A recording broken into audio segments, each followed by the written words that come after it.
right. The harsh truth about PTBs and Dead by Daylight. Interesting. See, I haven't played any of the new PTB because, let's be honest, yeah, playing the PTB is really kind of hard because when there's nobody playing it. So yeah, like half the time I don't even get to play the PTB, just like I did this time. And PTB doesn't last very long, to be honest. So like if you give an incentive to actually play the PTB, then yeah, it's not that good. And I can't be bothered PTBs, to be honest, anymore. All right, well let's check this. Let's check what this is out. How's it going, everyone? I think it's time we have a serious talk about PTBs or public test builds and why they have truly outlived their usefulness in Dead by Daylight. So in this video, I'll break down why PTBs need to be retired once and for all. Now, PTBs have been a part of DBD since the very beginning. In fact, the very first PTB on June 14th, 2016 was essentially the beta for the entire game. That was when people got their first hands-on experience with DBD. But as the game evolved, the PTB evolved along with it. You can look back to the early days of the PTB when true talent would go head-to-head against the developers during like new chapter reveals, and back then PTBs were a unique way for the devs and the community to collaborate, figuring out balance and design together and figure out which direction this crazy new experimental horror game should go in. Plus, it was a great way to build hype for new chapters, and for a smaller game, that worked really well. But fast forward to today, Dead by Daylight is no longer a small game. It's huge. The dev team is now the size of a small country, the game is infinitely more complex, and the PTB just doesn't work the way it used to. In fact, I'd strongly argue it's doing way more harm than good. So let's break this down. Every time a new PTB drops, it's almost guaranteed to be filled with bugs, understandable for sure. It's a test build, but regardless, this does have an effect on collecting good data, right? Now, beyond that, you've got a new killer, a new survivor, new perks, all the shiny stuff, but here's the problem. There's no authentic way to test any of it. If you want to try the new killer, you're looking at 15 to 20 plus minute queue times for one match. That is completely that is insane. There's no matchmaking in the PTB, so you're often playing against very casual players who don't give you any meaningful feedback about the killer. And as soon as they realize you're not a tuna fish with a controller, they're most likely going to disconnect.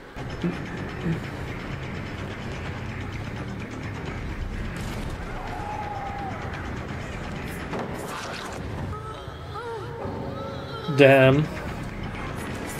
That is true, though.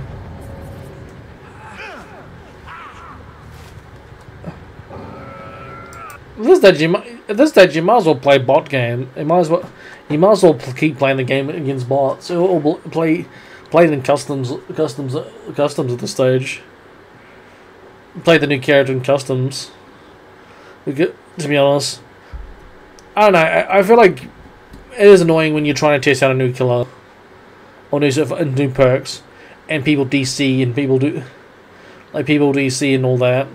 The whole idea of a test bed is you want to test out the new perks, new killer, new survivor, all that sort of stuff. And you got people not even just playing. The whole idea of PTB, if you want to try and test out new things, and people are going to test beds that play other killers playing their normal base killer has no changes, not even trying the new killer, and like survivors DCing after getting absolutely destroyed by the new killer or new killer rework and all that sort of stuff. So it's a two-way streak in both survivor and killer. But I don't know. I feel like PTBs it's hard enough with PTBs with a long wait time.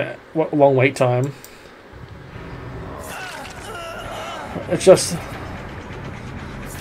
And why wouldn't they? There's no DC penalty, and it's an instant queue for them as Survivor, so they'll just get another match against a much less experienced killer in 2 minutes, right? So now, as the killer, you've waited 20 plus minutes for a match that's over in 5 and taught you absolutely nothing. Meanwhile, those same casual players are now hopping online to complain that the new killer is overpowered because they're not used to dealing with higher skilled players without SBMM there to protect them. Now, but the thing is, PTBs are not there for casual players.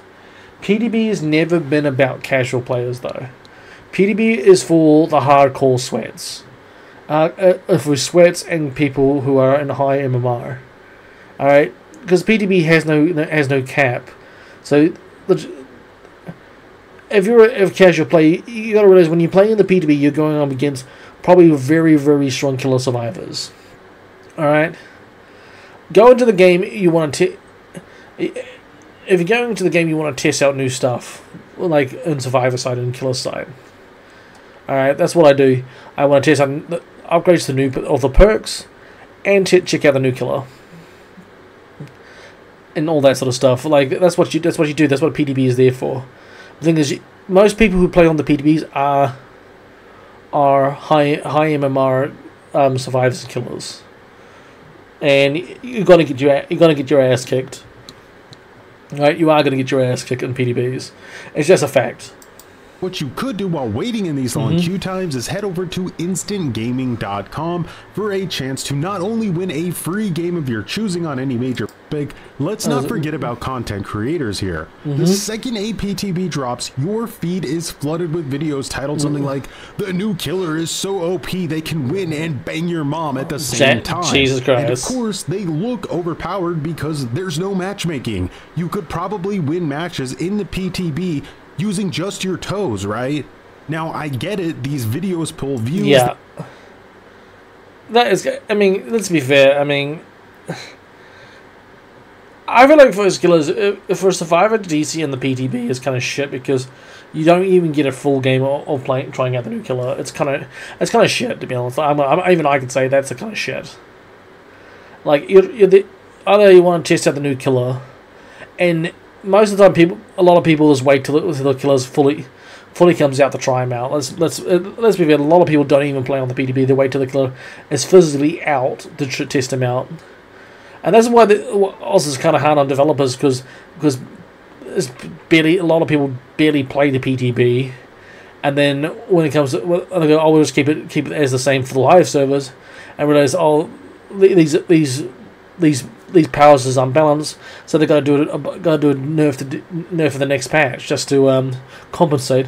That's when the whole idea of the PTB is to test balancing between the killer and like perks. I know it's a lose-lose situation. Maybe it's best for not have PTBs and just change it. Change the killer after the first patch it drops, or like, yeah, I don't know. It's a hard one. It's a hard question. I don't blame anyone for taking advantage of the hype, but the problem is that these videos feed into a completely skewed narrative. Suddenly, everyone's convinced the killer is broken based on a few hours of footage from an unbalanced matchmaking-free environment. And I keep seeing these comments pop up on my old Freddy rework is doomed to fail video since the new PTB released. "This video aged like milk. Wow, this aged badly."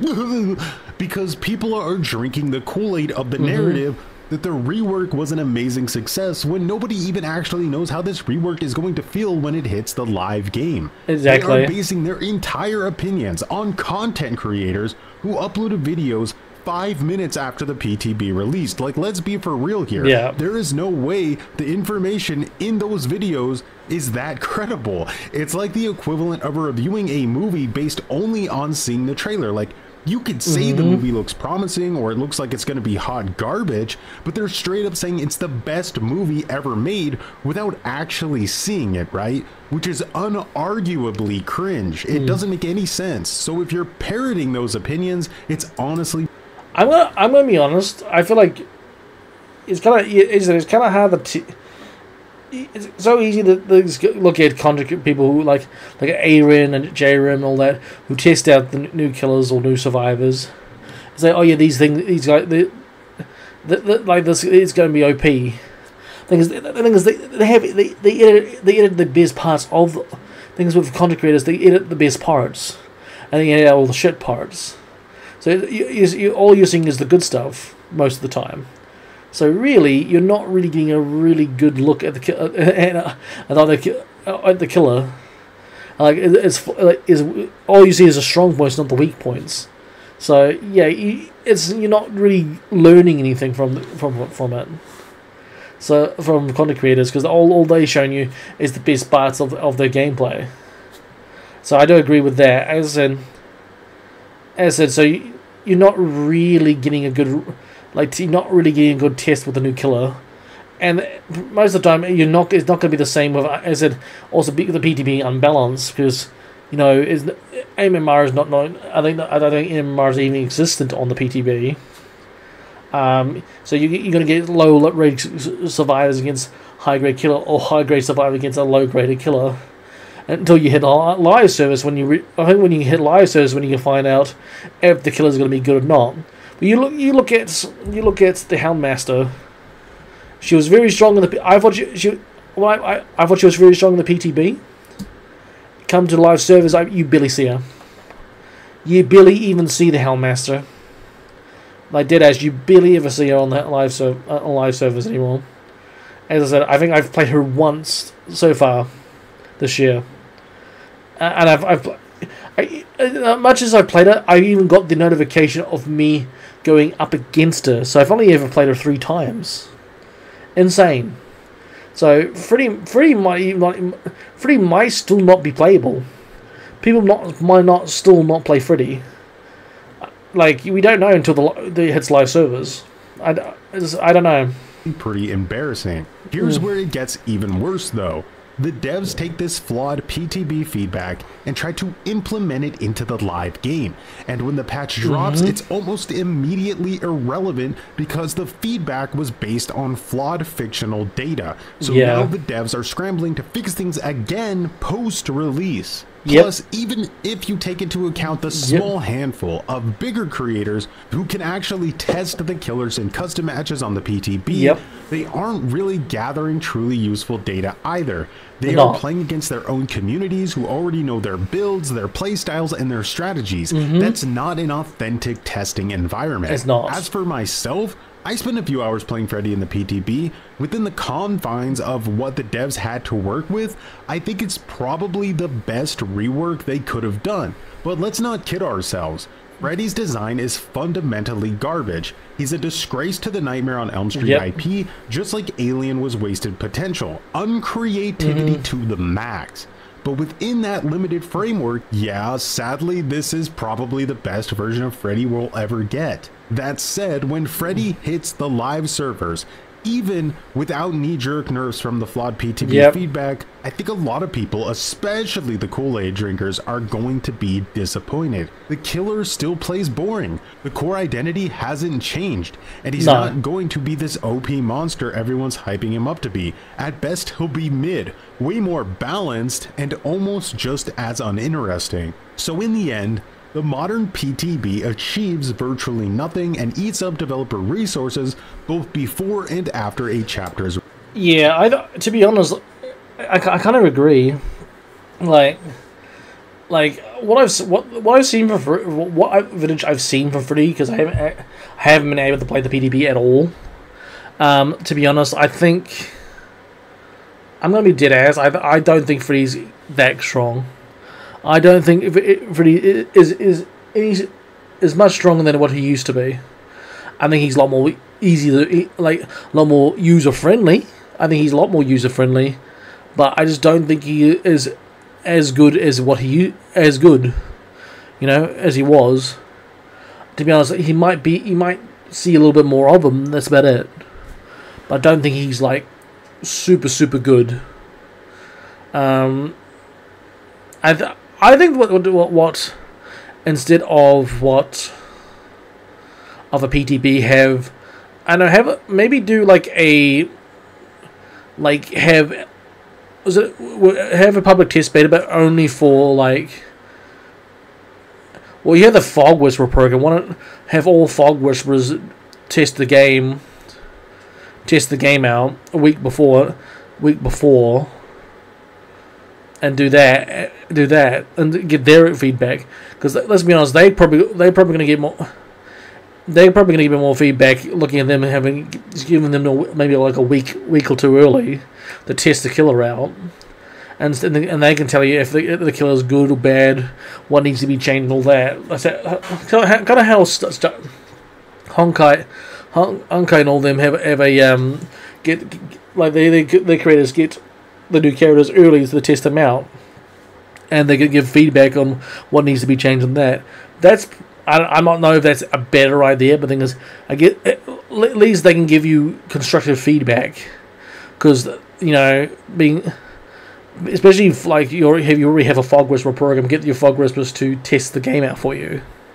I don't know, I just feel like that might be better for you, and you'll be getting okay feedback, and plus also the queues won't be so bad because it'll just be all your content creators checking it out. So on each server. I don't know. I think that would be better than what. Because instead of having a public test beta, just have a content creator test beta, pretty much. I don't know. Maybe not. I don't know. Because let me honest, the last 3 PTBs have been pretty mid because of many just waiting for a game. I don't know. I'm not saying the content creation idea was as good or bad. I'm just saying maybe that they will give you better feedback. Release. It's almost a complete loss with a very little game. Even in rare cases like the Twins rework where the PTB revealed she was a tactical nuke that needed immediate nerfing, this is still not a strong argument for keeping PTBs. Why? Because even Behavior's own playtesters admitted they knew the Twins rework was a disaster, but they only got to play it right before it hit the PTB, leaving no time to implement their feedback. So even without a PTB, that version of the Twins would have never made it to live servers anyway. At this point, the only real purpose of the PTB is to generate hype and boost sales, but that comes at a direct cost to the game's health. Worse, it's manipulative and anti-consumer. Most of the powerful stuff shown off in the PTB either isn't as strong in the live version or it gets nerfed quickly, leaving buyers feeling cheated and less trusting of future DLCs, and justifiably so. The last argument I can think of for PTBs is that it lets players test out the new content for free before a chapter releases. But not only does that entirely exclude all console players, but Behavior is implementing a new feature now that will allow players to test these things for free in the main game, similar to how the old Splinter add-ons used to function anyway. And if that's not enough to convince you, Behavior literally just announced, as I'm recording this video, that PTBs are going to start matches now with bot survivors if there aren't enough players currently searching, which just cements the fact that PTBs are no longer generating interest or valuable data. So then why have them if they're just going to be bot games? What's the point of having PTBs if you're just going to have bots? That's ridiculous.